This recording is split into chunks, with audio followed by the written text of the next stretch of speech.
Bumigat ang daloy ng trapiko sa northbound lane ng North Luzon Expressway dahil sa karambola ng 4 na sasakyan. At live mula sa May Kawayan, Bulacan, may unang balita si James Agustin. James?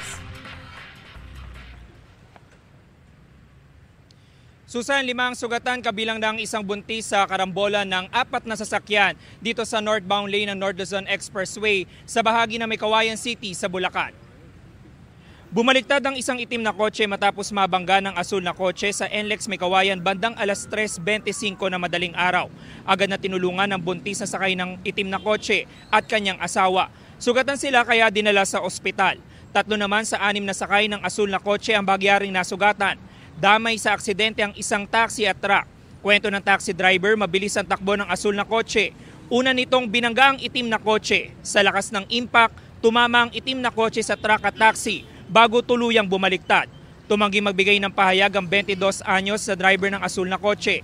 Dahil sa aksidente, bumigat ang trapiko sa northbound lane ng NLEX. Ang dulo umabot hanggang sa Paso de Blas sa Valenzuela City.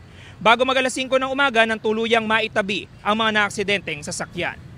Samantala, Susan, sa mga oras na ito ay balik na sa normal yung daloy ng mga sasakyan dito sa NLEX sa area na May Kawayan. Pero ito nakikita niyo yung traffic build-up. Ito po dito yung sa Liptong exit dito sa Service Road papunta doon sa may area na May Kawayan. Ang sinasabi sa atin na dahilan nito hindi doon sa aksidente pero doon sa kalsada na ginagawa rito sa lugar at ito yung normal na sitwasyon tuwing umaga ng mga motorista na papadaan dito. Yun naman mga sasakyan na nasangkot doon sa aksidente ay tinurn over ng pamunuan ng NLEX sa May Kawayan City Police Station. Yan ang unang balita mula rito sa NLEX. Ako po si James Agustin para sa GMA Integrated News.